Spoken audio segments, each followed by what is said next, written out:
গাছের জীবন আছে না নাই? গাছের জীবন আছে না নাই?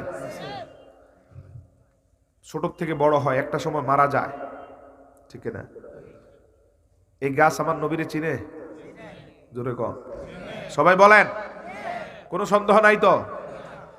কেমন করে চিনে? আলী রাদিয়াল্লাহু তাআলা সুনান দারিমিতে হাদিস বর্ণনা করেন। আলী রাদিয়াল্লাহু তাআলা বলেন, আল্লাহর হাবিব সাল্লাল্লাহু আলাইহি ওয়াসাল্লাম সহ একদিন রাতের বেলায় আমি হুজরা মুবারক থেকে বের হয়ে মরুভূমির মাঝখানে হাঁটছি। নূর নবীজির সাথে আমি আলী ছাড়া আর কেউ নাই।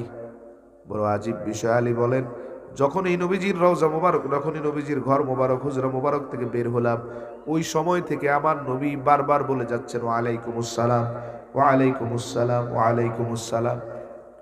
আলী বলেন, আশ্চর্য তো, একজন মানুষের সাথেও সাক্ষাৎ নাই, একটা সালাম দিতেও দেখি নাই, শুনি নাই, নবীজি এত সালামের জবাব নেন কার? বিস্ময় চিত্তে আমি রাসূলুল্লাহর চেহারা মোবারকের দিকে তাকালাম। আল্লাহর হাবিব বুঝতে পারলেন আমার মনের অনুভূতি। নবীজি আবার বলা শুরু করলেন, ও আলী, লাম ইয়ামুররা আলা শাজার ওয়া আলাল হাজার ইল্লা আন ইউসাল্লিমা আলান নবী সাল্লাল্লাহু আলাইহি ওয়াসাল্লাম। তোমাদের নবীর আল্লাহ এত মর্যাদা এবং সম্মানের অধিকারী করেছেন, তিনি কোনো পাহাড়, কোনো পাথর, কোনো গাছের পাশ দিয়ে গেলেই গাছ, পাথর, পাহাড়গুলো ওনারে সালাম দেয়। চিনে? চিনে? কথা বলেন, আমাদেরকে চিনে? জীবিত গাছ বাদ দেন, গাছগুলার যদি কেটে ফেলেন মরা, তখন কি কাটা গাছের জীবন আছে? যখন কেটে ফেললেন তখন আর জীবন? ওই কাটা গাছও আমার নবীরে চিনে। সুবহানাল্লাহ, চিনে তো? সহিহ বুখারীর বর্ণনা, আল্লাহর হাবিব সাল্লাল্লাহু আলাইহি ওয়াসাল্লাম মিম্বর বানানোর আগ পর্যন্ত খেজুর গাছের মরা একটা খণ্ডের উপর দাঁড়িয়ে খুতবা দিতেন। ওইটার নাম কি? খেজুরের এই খণ্ডটার নাম কি? কেউ জানেন না? উস্তুনে। উস্তুন মানে কাঠের খণ্ড। হান্নান, হান্না থেকে হান্নানা, যে কাঠের খণ্ডটা কান্না করেছিল। সুবহানাল্লাহ। মরা কাঠের খণ্ড কথা বলতে পারে না, নড়তে পারে না, কাউকে চিনে না, কারোর সাথে সম্পর্ক নাই। এক মহিলা সাহাবিয়া এসে রাসূলুল্লাহর কাছে আবদার করলেন, ইয়া রাসূলুল্লাহ, আমার একজন কাঠমিস্ত্রি গোলাম আছে, আপনি বললে আমি একটা মিম্বর বানাই। নবী বললেন, বানাও। বানানো হলো, এনে যেই জায়গাতে উস্তুনে হান্নানা, ওই জায়গাতে এখান থেকে এটা সরিয়ে ওই জায়গাতে ফিট করা হলো। শুক্রবার আল্লাহর হাবিব সাল্লাল্লাহু আলাইহি ওয়াসাল্লাম হুজরা মুবারক থেকে বের হয়ে মাত্র মিম্বরের উপর দাঁড়ালেন। আল্লাহর হাবিব সাল্লাল্লাহু আলাইহি সাল্লাম এখনো খুতবা শুরু করেন নাই। নূর নবীজি দাঁড়ানোর সাথে সাথে হান্না কাহান্নিল আশরার, 10 মাসের উটনি প্রসব বেদনায় যেমন জোরে জোরে চিৎকার দেয়, দেওয়ালের পাশে রেখে দেওয়া খেজুরের মরা খণ্ডটা এমন জোরে চিৎকার শুরু করলো। মরা গাছকে কোনোদিন কাঁদতে দেখছেন? জীবিত গাছকে দেখছেন? সাহাবায়ে কেরাম বলেন, বিস্ময়ের সাথে আমরা তাকিয়ে রইলাম, কানে শব্দ আসছে, খেজুর গাছটার দিকে তাকিয়ে আছি, আমরা বসে বসে দৃশ্য দেখছি। জোরে জোরে চিৎকার দিচ্ছে নবীজি। এবার উঠে খেজুর গাছটার কাছে গিয়ে ডান হাত মোবারক বুলানোর সাথে সাথে কান্না বন্ধ হয়ে গেল। বলেন সুবহানাল্লাহ। এখন আর কান্না।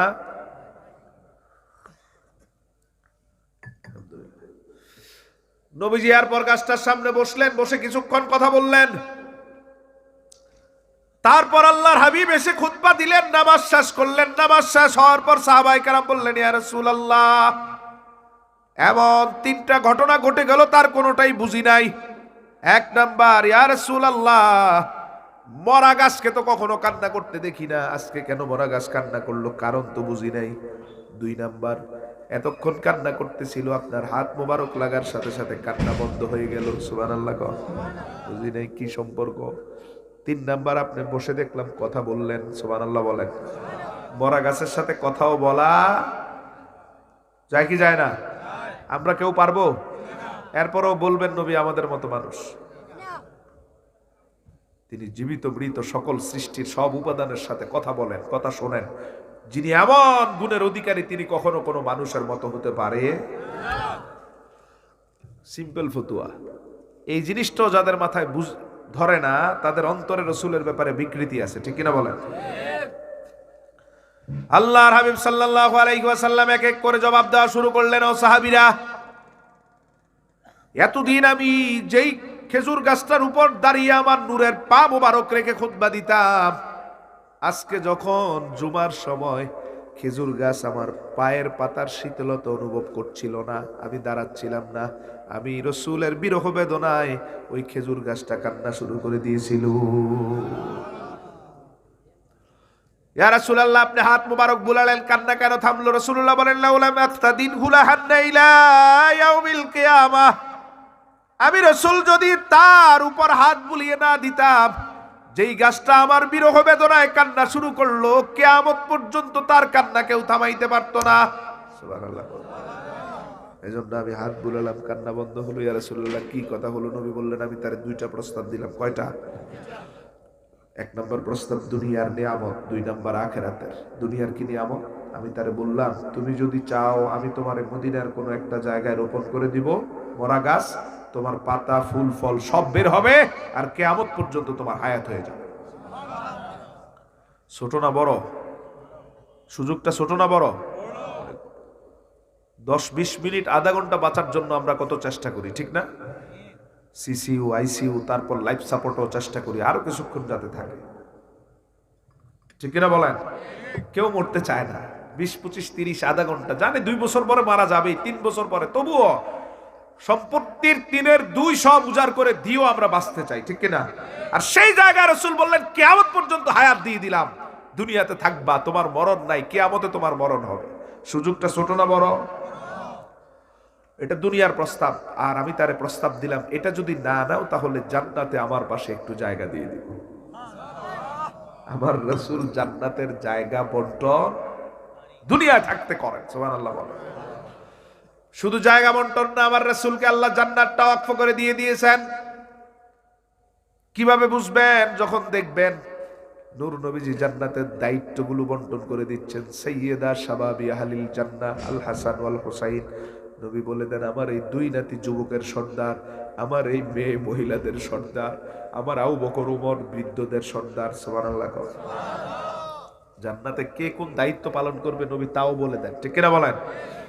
আর এই জায়গায় নবী বলেন, আমি তোমারে জান্নাতে আমার পাশে জায়গা দিব। সাহাবায়ে কেরাম বললেন, ইয়া রাসূলুল্লাহ, গাছ দুইটার কোনটা মেনে নিল? নবীজি বললেন, গাছ আমারে বলল, আমার দুনিয়ার দরকার নাই, দয়া করে আপনি আমারে জান্নাতে আপনার পাশে একটু জায়গা দিয়ে দিয়েন। রাসূলের সাথে গাছ কথাও বলে, নবী গাছকে বলেন, গাছ বুঝে, কারণ ওমা আরসালনাকা ইল্লা রাহমাতাল লিল আলামিন। নবীর সম্পর্ক তো শুধু মানুষের সাথে না, গোটা জগতের সাথে। ক্লিয়ার? ক্লিয়ার বুঝেন তো? এই জগতে যা কিছু আছে সবকিছু আমার নবীরে চিনে, আমার নবীরে এবং আমার নবীরে সালাম দেয়। সুবহানাল্লাহ। অতএব তোমরা যারা আমরা দাঁড়িয়ে সালাম দিলে তোমাদের অ্যালার্জি শুরু হয়, কান পেতে শুনে রাখো, এই জগতের সমস্ত ইট বালি কণাগুলো নবীরে সালাম দেয়। সাহস থাকলে ইটের উপর ফতুয়া বসাও, ঠিক কিনা বলেন? আমরা মানুষ, সবচেয়ে সৃষ্টির সেরা জীব, দাঁড়িয়ে ইয়া নবী সালামু আলাইকা বললে মুখ কালো করার মানুষ আছে না নাই? বেটা, তুই ফতুয়া দিয়ে রাসূলের সালাম বন্ধ করতে পারবি? গোটা জগৎ আমার রাসূলকে সালাম দেয়, তোমার ফতুয়ার গণ্ডিত সামান্য একটু জায়গায়, কিন্তু সৃষ্টি জগতের সালাম বন্ধ করার ক্ষমতা তোমার নাই। দৈনিক 70,000 নতুন ফেরেশতা রওজার চতুর্পাশে আমার রাসূলকে সালাম দেয়। সাহস থাকলে ফতুয়া দিয়ে বন্ধ কর, ঠিক কিনা বলেন?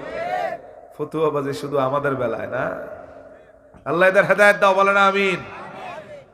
এত গুরুত্বপূর্ণ একটা ইবাদতের বিরুদ্ধে এরা উঠে পড়ে লেগেছে সারা দেশ, ঠিক কিনা বলেন? শত শত বেদাত মাদ্রাসায় গিয়ে করো, কোনো আপত্তি থাকে না তোমাদের, আর রাসূলুল্লাহকে মহাব্বতে একটু সালাম দিলেই তোমাদের যত সমস্যা।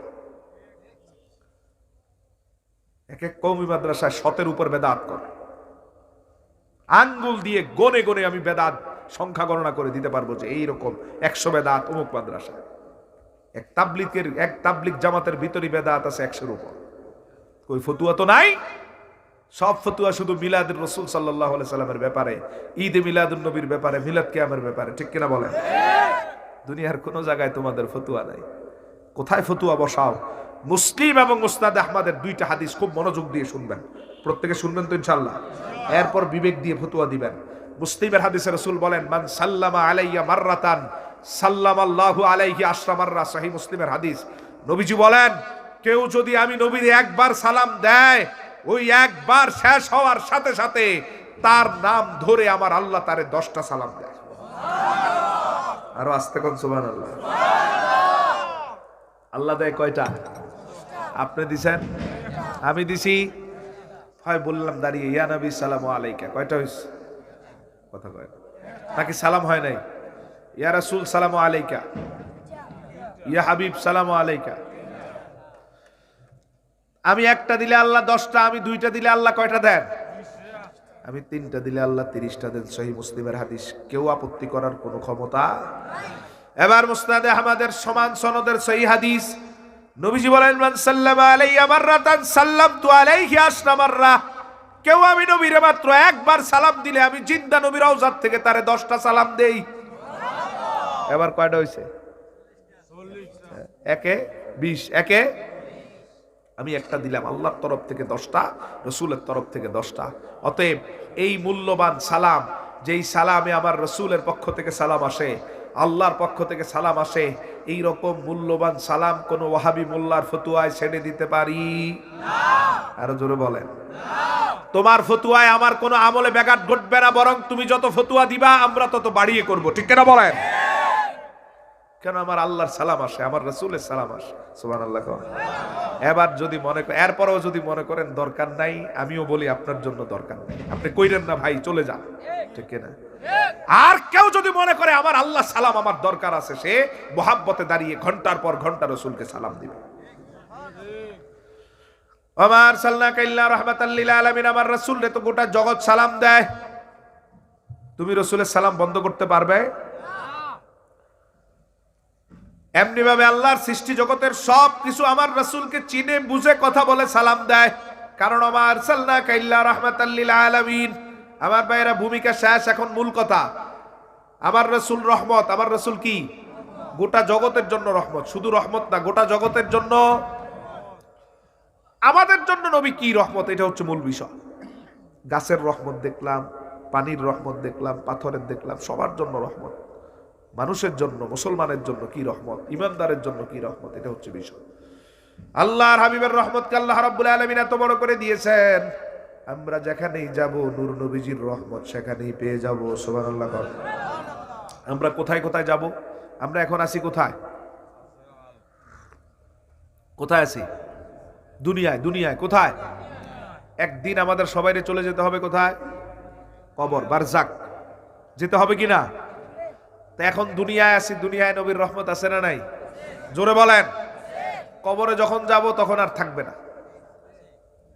কবরে যখন যাব তখন আর নবীর রহমত থাকবে? থাকবে কিনা? হ্যাঁ বা না বলবেন তো, থাকবে। এরপর কবরে যখন ইসরাফিল আলাইহিস সালাম এক সিংহায় ফু দিলে সবাই কবরে চলে যাবে। ইসরাফিল আলাইহিস সালাম 2টা ফু দিবেন সিংহায়, এরকম সিংহায় 2টা ফু দিবেন।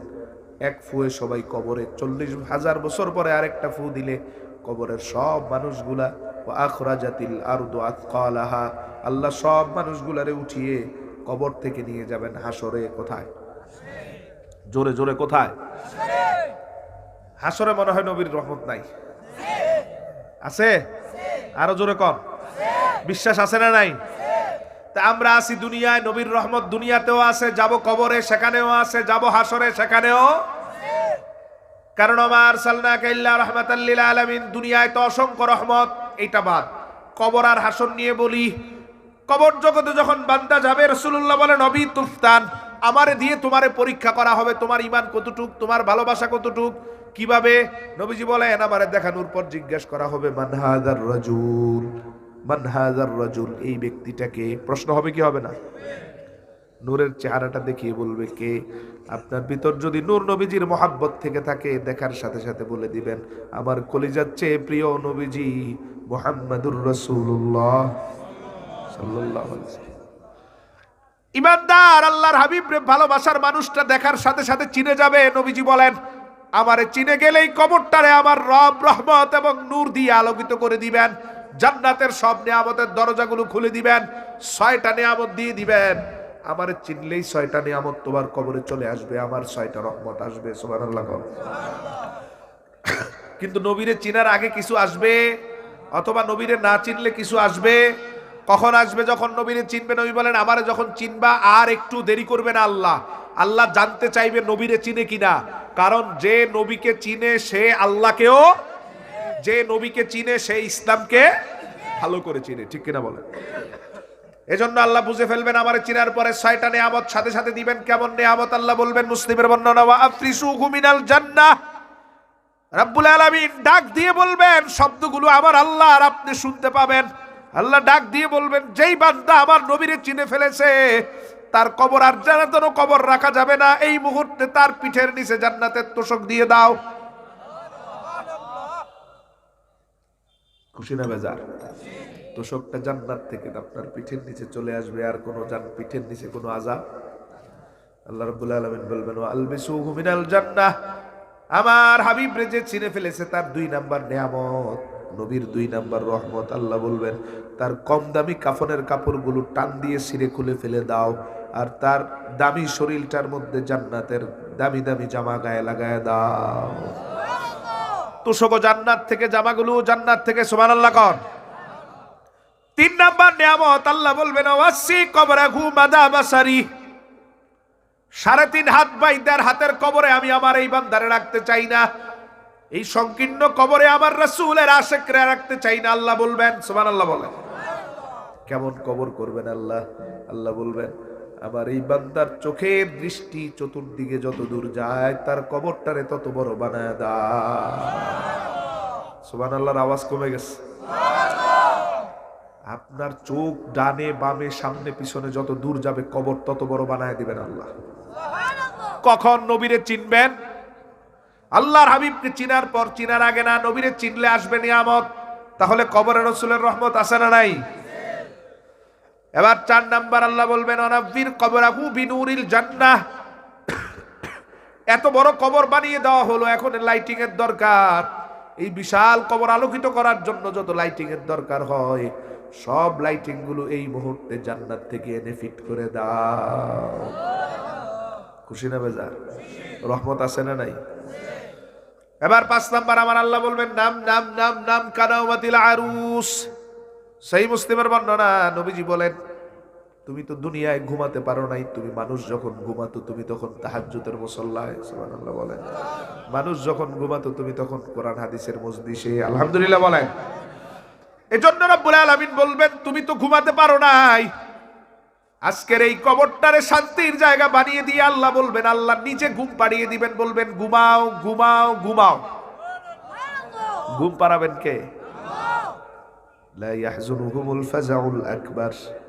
এই বিশাল কিয়ামতের দিন পর্যন্ত তোমার কবরে কোনো আওয়াজ আমি আল্লাহ ঢুকাবো না।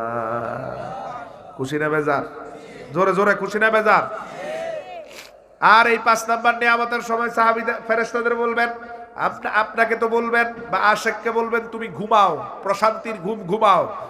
আর ফেরেশতাদের বলবেন এই ঘুম থেকে উঠার পরে তীব্র ক্ষুধা অনুভব করতে পারে, এজন্য তার 2 হাতের পাশে জান্নাতের সব নিয়ামত দিয়ে দাও। খুশি না বেজার? এবার 6 নাম্বার আল্লাহ রাব্বুল আলামিন বলবেন, ওয়াফতাহু লাহু বাবান ইলাল জান্নাহ। এত কিছুর পরেও আমি বুঝতে পারলাম আমার বান্দার কলিজাটা ঠান্ডা হবে না।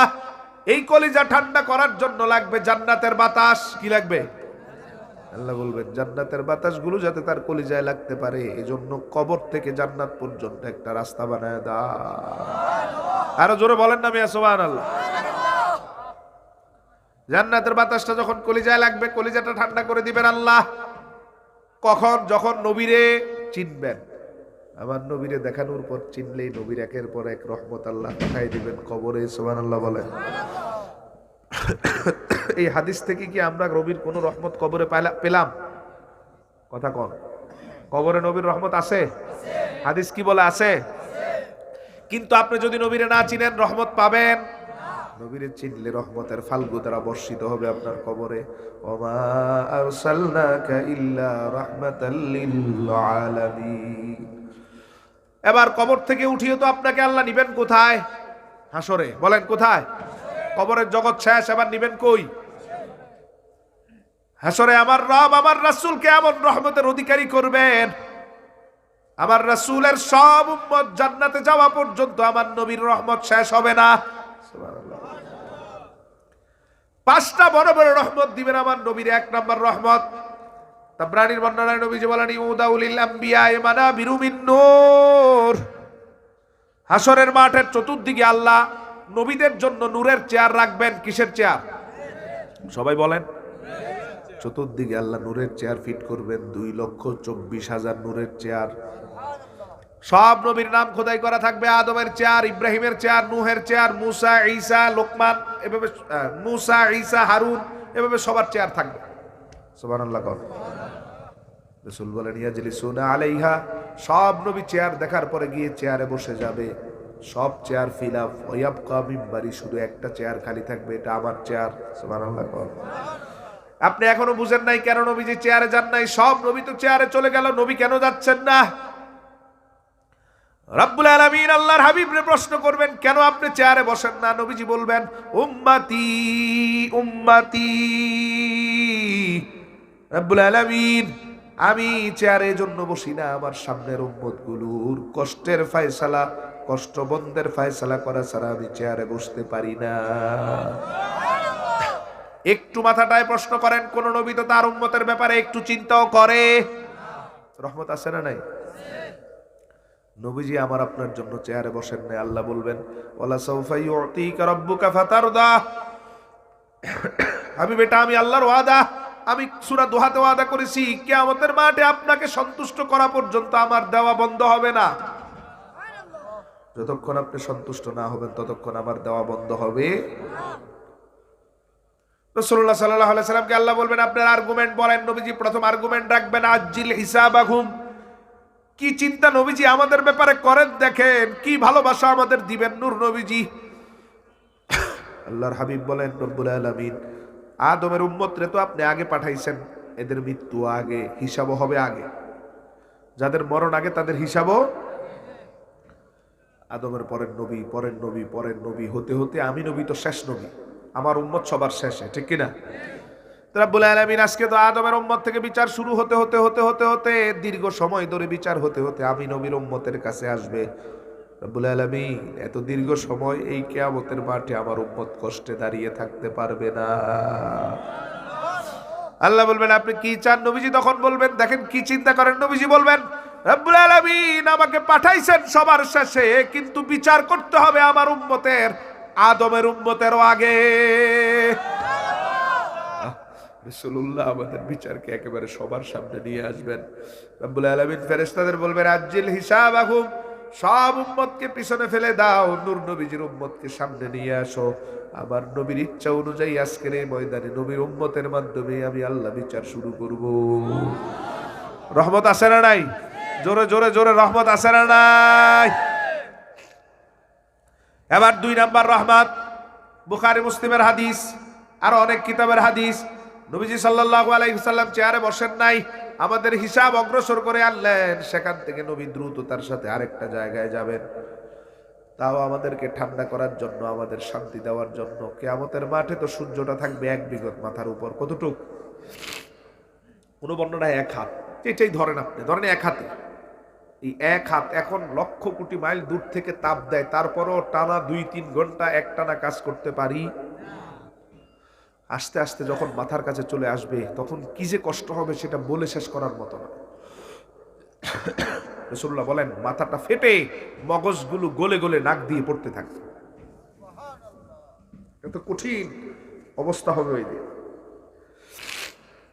ওই জায়গায় রাসূলুল্লাহ আমাদের ভুলবেন না, কোন নবী তার উম্মতের কথা স্মরণ রাখবেন না। পার্থক্য এই জায়গায়। রাসূলুল্লাহ বলেন, ওই 1.5 হাত মাথার উপর সূর্যটা যাতে তোমাদেরকে কষ্ট দিতে না পারে, এই জন্য আমি 2 নম্বর রহমতের কাছে চলে যাব। 2 নম্বর রহমতটা কি হতে পারে বলেন তো? বুঝতে পারেন? ওই রহমতটা আমার নবী দুনিয়ায় থাকতে আল্লাহর কাছ থেকে নিয়ে আসছেন। এই নামে আল্লাহ কোরআনে 114 সূরার একটা সূরাও নাজিল করছেন। সুবহানাল্লাহ। কি কি হতে পারে? কি? ইন্না আ'তাইনাকাল কাউসার লাগবে কিয়ামতের মাঠে, কিন্তু নবীজিরে আল্লাহ দুনিয়ায় বলেন, আমি আল্লাহ আপনার দুনিয়ার জমিনেই হাউজে কাউসারটা দান করে দিলাম। এটা কি দুনিয়ায় লাগছে কোনদিন? লাগবে কোন দিন? কিয়ামতের মাঠে। আল্লাহর হাবিব সাল্লাল্লাহু আলাইহি সাল্লাম দৌড় দিয়ে যাবেন সেখানে। একটু চিন্তা করেন, কেন দৌড়ে যাবেন? তিনি তো হেঁটেও যেতে পারতেন। সাহাবায়ে কেরাম প্রশ্ন করবেন, ইয়া রাসূলুল্লাহ কেন দৌড়ে যাবেন? নবীজি জবাব দিলেন, আমি যত তাড়াতাড়ি হাউজে কাউসারের কাছে যেতে পারবো তত তাড়াতাড়ি তোদের হাতে পানি তুলে দিতে পারবো। কি চিন্তা এবং রহমত আমার নবীজির। নবীজি সেখানে চলে যাবেন। কত বড় হাউজে কাউসার, বুখারীর হাদিস। আল্লাহর হাবিব সাল্লাল্লাহু আলাইহি সাল্লাম বুখারীর হাদিসে বলেন, আদম থেকে আইলা, ইয়ামেন থেকে সিরিয়া। ম্যাপটা হাতে নিলে বুঝবেন ইয়ামেন থেকে সিরিয়া পর্যন্ত যেতে কতগুলো রাষ্ট্র পড়ে। সৌদি আরব, কুয়েত, ওমান, বাহরাইন, এদিকে আছে ইরাক, এদিকে আছে লেবানন, জর্ডান, হয়ে সিরিয়া। এই বিশাল, এই মাথা থেকে এই মাথা এত বড় অংশ জুড়ে থাকবে হাউজে কাউসার, যাতে উম্মত ধাক্কাধাক্কি করতে না। ছোট্ট একটা কূপ দিলে তো ধাক্কাধাক্কি করবে, এত বিশাল রাসূলের উম্মত। নবীজি বলেন না, এত বিশাল হবে। সাহাবায়ে কেরাম প্রশ্ন করলেন, ইয়া রাসূলুল্লাহ গ্লাস কয়টা থাকবে? নবী বললেন, বুখারী, আসমানের তারা যেমন অগণিত, আমার হাউজের গ্লাস আরো বেশি থাকবে। কারা পাবে? নবীজি বলেন, যাররা পরিমাণ ঈমান আমার উম্মতের যাদের আছে তাদেরকেও আমি হাউজে কাউসারের পানি দিব। সুবহানাল্লাহ কোন? যাররা পরিমাণ ঈমান লালন করা বান্দাটাও হাউজে কাউসার থেকে বিমুখ হবে না, তারও আমি হাউজে কাউসারের পানি দিব। এই হাউজে কাউসার আপনারা কি করবে? নবীজি বলেন, হাউজে কাউসারের ঢোকটা যখন প্রথম ঢোকটা মুখে নিবে, আল্লাহ রাব্বুল আলামিন এত প্রশান্তি হাউজে কাউসারে রাখবেন, এত প্রশান্তি থাকবে হাউজে কাউসারে, 50,000 বছরের মাঠে আর কোনোদিন পানির পিপাসা তার অনুভব হবে না। ভিতরটা ঠান্ডা হয়ে গেছে, আলহামদুলিল্লাহ কর। এবার বাহিরটাও ঠান্ডা করবেন। রাসূলুল্লাহ বলেন, হাউজে কাউসারের এমন তীব্র শক্তি থাকবে, শান্তি থাকবে, প্রশান্তি থাকবে। হাউজে কাউসার আমার উম্মত যখন পান করবে, তখন সূর্য 1 বিগত আর 1 হাত কেন, সূর্যটা মাথায় লাগলেও তার শরীরে আর তাপ দিতে পারবে না। সুবহানাল্লাহ। রহমত আছে না নাই? 2 নম্বরের পরে আমার রাসূলের 3 নম্বর রহমত প্রকাশ করবেন আমার আল্লাহ। এটাও বুখারী, মুসলিম, মুসনাদে আহমদের হাদিস। রাসূলুল্লাহ বলেন, এখনো বিচার শুরু হয় নাই, আমলনামা দেয় নাই। ইকরা কিতাবাক এটা বলে নাই, কাফা বিনাফসিকা আল-ইয়াওমা আলাইকা হাসিবা পড়তে দেয় নাই, ডান বামে আমলনামা আসে নাই, মাত্র বিচারের মাঠ প্রস্তুত হলো। এবার আল্লাহর রাসূলকে আল্লাহ বলবেন, হাবিব আপনি তো জান্নাতে চলে যাবেন বিনা হিসাবে, কোনো হিসাব তো আপনার নাই, আপনাকে আমি রহমত সুযোগ দিচ্ছি, রহমতের সুযোগ। আপনি যাওয়ার সময় 70,000 উম্মতকে বাছাই করে নেন, যাদেরকে বাছাই করবেন তাদের হিসাবও নাই, আযাবও নাই, বাছাই করার সাথে সাথে জান্নাত। কত হাজার? খুশি না বেজার আমরা? কিন্তু নবী খুশি হন নাই, কারণ রাসূলুল্লাহ সাল্লাল্লাহু আলাইহি সাল্লাম তো 70,000কে জান্নাতে নিতে চান না, সবাইকে জান্নাতে নিতে চান। আল্লাহর হাবিব বলেন, আমি চুপ থাকবো, আল্লাহ বুঝতে পারবেন। আবার আমার রব বলবেন, 70,000 রে 70টা ভাগ করেন, ভাগ করেন, আলাদা আলাদা ভাগ, প্রত্যেক ভাগে 1000 করে, 70 ভাগে 70,000। আল্লাহ রাব্বুল আলামিন বলবেন, এবার প্রত্যেক ভাগের সাথে আবার নতুন 70,000 করে করে নিয়ে যান। সংখ্যা আগের মতো আছে না বাড়ছে? বুঝেন বুঝেন, বাড়ছে না আগের মতো আছে? আল্লাহর হাবিব বলেন, তখন আমি নবী মাত্র একটা শব্দ আমার আল্লাহরে বলবো, একটা শব্দ। সহিহ মুসনাদে আহমদের বর্ণনা, নবীজি বলেন, ইস্তাজিদিনী ইয়া রাব। আল্লাহর দরবারে আমি আর্গুমেন্ট পেশ করব, আমি আমার কথা ব্যয় করে বলবো, আল্লাহকে বলবো, মাবুদ হিসাব এবং আযাব ছাড়া যেই উম্মত গুলারে জান্নাত দিয়ে দিচ্ছেন, ওই উম্মতের তালিকাটা দয়া করে আরো বড় করে দেন। সুবহানাল্লাহ, জোরে বলবেন না? রাসূলুল্লাহ বলেন, আমার একটা শব্দ বলার পরে আমার রব এত খুশি হবেন, এরপরে বলবেন, এবার আর 1000 দিয়ে ভাগ হবে না, এতক্ষণ যাদের নাজাত দিছি তাদের প্রত্যেককে আলাদা করেন, এবার প্রতি একজনের সাথে নতুন 70,000 করে করে নিয়ে যান। খুশি না বেজার? আল্লাহর হাবিব বলেন, এই রহমতের উসিলায় আমার 3 ভাগের 1 ভাগ উম্মত হিসাব এবং আযাবের আগেই জান্নাত। রহমত আছে না নাই? অথচ ওই ময়দানে আর কোন নবীর রহমত এখনো প্রকাশিত হয়? এমন কঠিন ময়দান।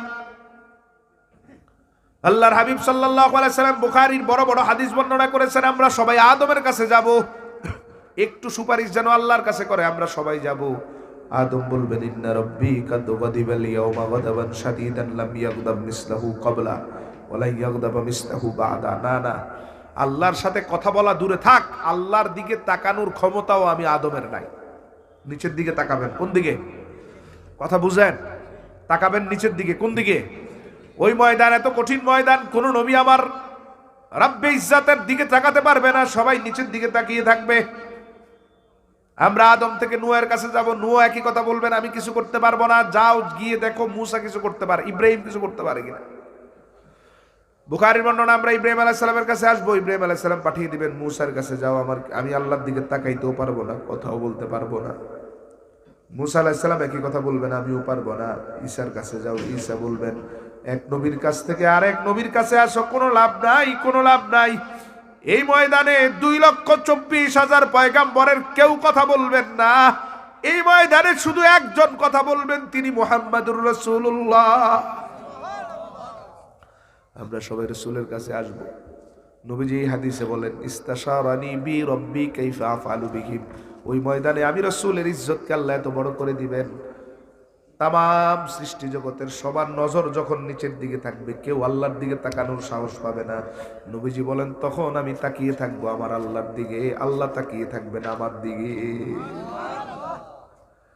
আমার রাসূলের শান ও আজমত এত সুউচ্চ রাখবেন আমার রব, সব নবীর ঊর্ধ্বে, সবার ঊর্ধ্বে। ওয়ারাফা'না লাকা যিকরাক। আল্লাহ তো বলছেন, আমি নিজ দায়িত্বে আমার রাসূলের ইজ্জতকে উপরের দিকে উঠাই, বলি সুবহানাল্লাহ।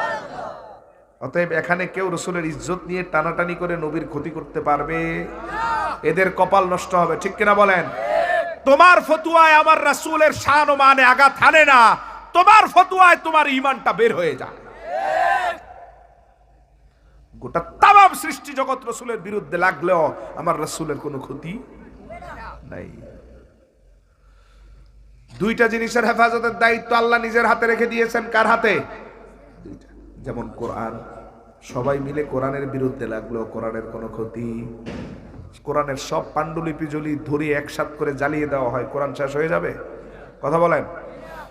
কারণ আল্লাহ নিজে বলেছেন, ইন্না নাহনু নাযালনা যিকরা ওয়া ইন্না লাহু লাহাফিজুন। আমি নিজেই কোরআন নাজিল করছি আর এটা সংরক্ষণের দায়িত্ব আমার হাতে রেখে দিছি। তুমি এটার কোনো ক্ষতি করতে পারবা?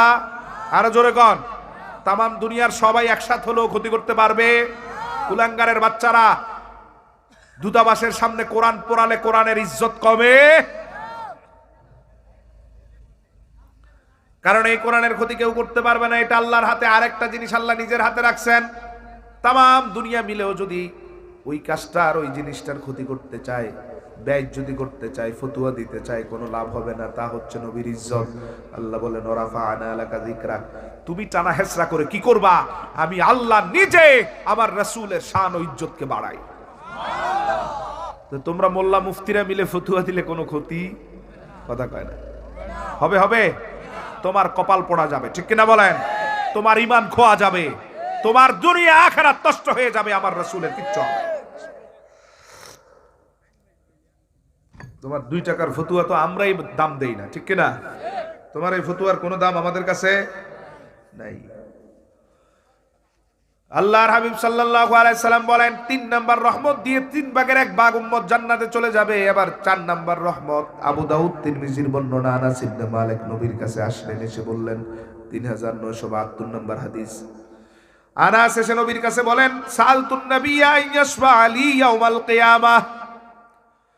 আল্লাহর হাবিব সাল্লাল্লাহু আলাইহি ওয়াসাল্লামের কাছে আনাস এসে বলেন, ইয়া রাসূলুল্লাহ, আমি চিন্তা ভাবনা করে দেখলাম কিয়ামতের এত কঠিন ময়দানে আমি আমার নিজের আমল দিয়ে পার পেতে পারবো না। সুবহানাল্লাহ। আমি আমার নিজের আমল দিয়ে কিয়ামতের মাঠে পার পাবো না। রাসূলুল্লাহ সাল্লাল্লাহু আলাইহি ওয়াসাল্লাম বললেন, তাহলে কি করতে হবে? আনাস বললেন, আমি চাই আপনি আমারে সুপারিশ করে পার করবেন। সুবহানাল্লাহ। কি করবেন? সুপারিশ। কে করবেন? নবীজি। একজন সাহাবী নবীর কাছে এসে সুপারিশ ভিক্ষা করতেছে। সুবহানাল্লাহ। আর এই 1400 বছর পরে লামাজাবি আহলে খবিশ ফতুয়া দেয়, নবীর কাছে সুপারিশ চাওয়া হারাম। জোরে বলেন নাউজুবিল্লাহ। সাহাবী নবীর কাছে সুপারিশ চেয়ে প্রমাণ করে দিলেন রাসূলের কাছে সুপারিশ চাওয়া হারাম না, বরং নবীর কাছে সুপারিশ চাওয়াই ইবাদত। ঠিক কিনা বলেন? আরেকটা জিনিস বুঝেন, সুপারিশ আল্লাহ নবীরে দিছেন। কারে দিছেন? আল্লাহ দিছেন নবীজিকে। তো নবীজিরকে আল্লাহ দিয়ে দিছেন সুপারিশ। এখন আমরা রাসূলের কাছে চাইবো না তো কার কাছে চাইব? ঠিক কিনা বলেন? আল্লাহ রাব্বুল আলামিনের হাবিব বলেন, 2টা হাদিস রাসূলুল্লাহ সাল্লাল্লাহু আলাইহি ওয়াসাল্লাম বলেন, সব নবীর জন্য আল্লাহ একটা সুপ্রিম দোয়ার ব্যবস্থা রেখেছেন, সব নবীর জন্য। নবীজি বলেন সব নবী দুনিয়াতে চেয়ে নিয়েছে ওই বিশেষটা। আল্লাহ আমারে যখন বললেন আপনার বিশেষটা চান, আমি বললাম না, আমি আমার বিশেষটা কিয়ামতের ময়দানের জন্য রিজার্ভ রেখে দিলাম। ওই দিন বড় অভাব হবে, আমি ওই দিন আমার এই বিশেষ জিনিস অর্থাৎ শাফাআতটারে কাজে লাগিয়ে আমার উম্মতরে জান্নাতে নিব। সুবহানাল্লাহ। আরেকটা হাদিসে রাসূলুল্লাহ বলেন আল্লাহ আমারে দুইটা অপশন দিবেন। কয়টা অপশন? কষ্ট হইতেছে? কষ্ট হয়? দুইটা অপশন দিলেন। এই অপশনে রাসূল আপনি তো জান্নাতে যাবেন, আপনার সাথে করে অর্ধেক উম্মতকে জান্নাতে নিয়ে যাবেন। সুবহানাল্লাহ কর। এটা একটা অপশন। আরেকটা অপশন হচ্ছে শাফাআত। এই দুইটার মধ্যে আপনি কোনটা নেবেন? নবীজি বলেন আমি শাফাআতটা বাছাই করে নিলাম। সাহাবায়ে কেরাম বললেন ইয়া রাসূলুল্লাহ শাফাআত কেন বাছাই করলেন? নবীজি বললেন এই জায়গায় তো আমার সাথে অর্ধেক উম্মত জান্নাতে যাওয়ার ব্যবস্থা, আর আমার শাফাআত এত শক্তিশালী হবে, আমার শাফাআত দিয়ে আমি আমার সব উম্মতরে জান্নাতে নিতে পারবো। নবীর শাফাআত আছে না নাই? অতএব লামাযাবির বাচ্চাদের কোরআন হাদিসের সাথে কোনো সম্পর্ক নাই। লামাযাবির বাচ্চারা ফতুয়া দেয় নবীজি কিয়ামতের ময়দানে নাকি নিজের উপকার করতেই হিমশিম খান। কয় আম্মাজান ফাতেমারও কিছু করতে পারবেন না। অথচ আমার রাসূল স্পষ্ট হাদিসে বলেন সব উম্মতকে জান্নাতে নেওয়ার মতো সুপ্রিম পাওয়ার শাফাআতের মধ্যে আল্লাহ রেখে দিয়েছেন। সুবহানাল্লাহ কও। আল্লাহর হাবিব সাল্লাল্লাহু আলাইহি ওয়াসাল্লামের কাছে আনাস এসে বলেন ইয়া রাসূলুল্লাহ, ইয়া হাবিবাল্লাহ, আমি চাই সালতুন নবিয়্যা আইয়াশফা লি ইয়াউমাল কিয়ামা, আমি চাই কিয়ামতের ময়দানে। এটা তো আওয়াজ দেয় কেন? হ্যাঁ,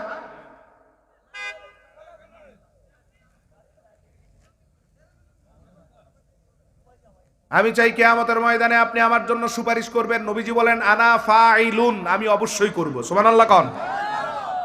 নবীজি স্পষ্ট জানান দিলেন আগের দুই হাদিস, দুটোটা সহিহ হাদিস, এখনকার হাদিস, তিনোটা প্রমাণ করে কিয়ামতের ময়দানে আমার রাসূল সুপারিশ করে উম্মতকে জান্নাতে নিয়ে যাবেন।